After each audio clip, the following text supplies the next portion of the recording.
Amma meeti akka abbaa manaatti deemtee silaa waa nuuf fiddu bakkeedha deemtee hagamuun manatti nu hojjeeseera zeetii mana keessa hin jiru xaafiin hin jiru sukkaara hin jiru teessee maaloo eddammaa kan akkasittiin ammoo dhumnutti maaloo eddamma. Atumti naa ta'e abbaa mana silaa kan ajaju waan hunduma saawusii kan ergamu mo'ana. Atumti ta'e abbaa mana anaadha manaa hunan ta'a. Silaa gatiin qabdu beenuu dhaqiitii bulluqichumaa dhumnaati dhaqiitii buna nuutume ala bayti. Buna nuutume? Gadi baay'ee beela qinuutu. Wanti nyaatamu moo jira asallee lalu? Dhaqii nuutu miqatu. Anis gubadheera si biratti. Gubadhe. Beela qitu midi gotu.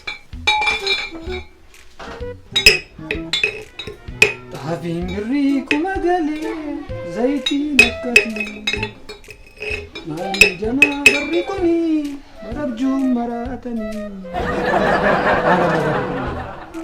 Haadhi mana keessaa nama dhiitti nama fatti.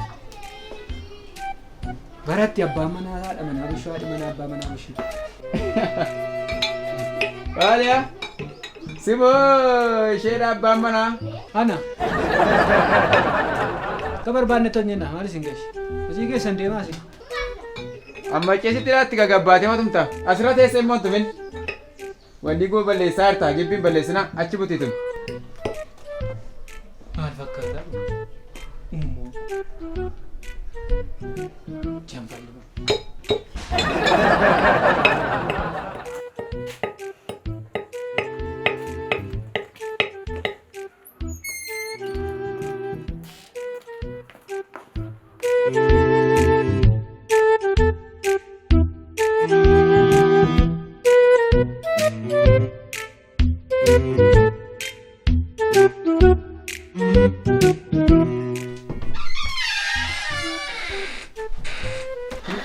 Amma bang seperti itu.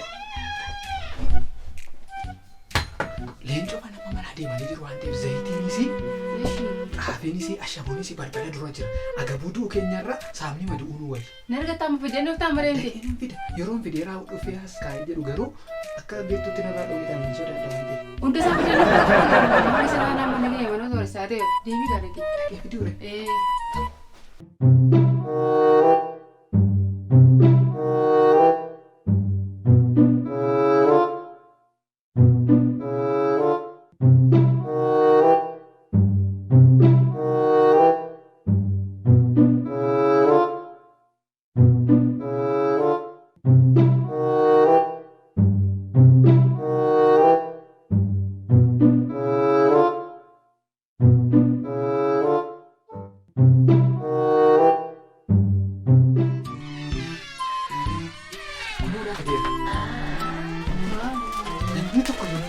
Namisi nagari. Arraba mana seritaati. Dafin hojjedhu baay'ee Mana rakkoon qabu. Ammoo hojjedha rakkoon qabu. Ammoo beelofneeti taphachuudha.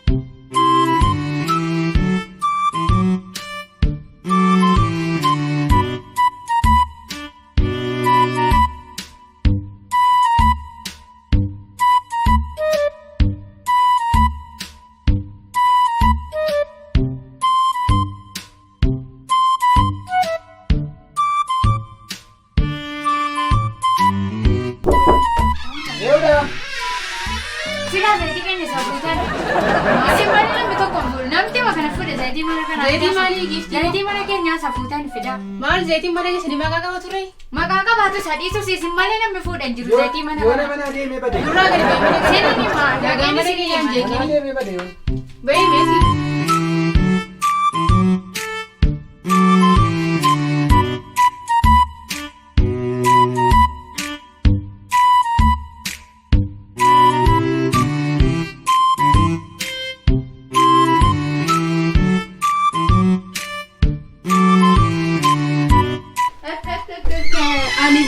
Ani bade.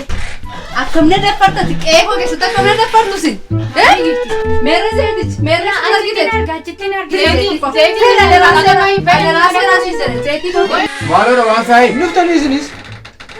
Wayyoo kana nyaata.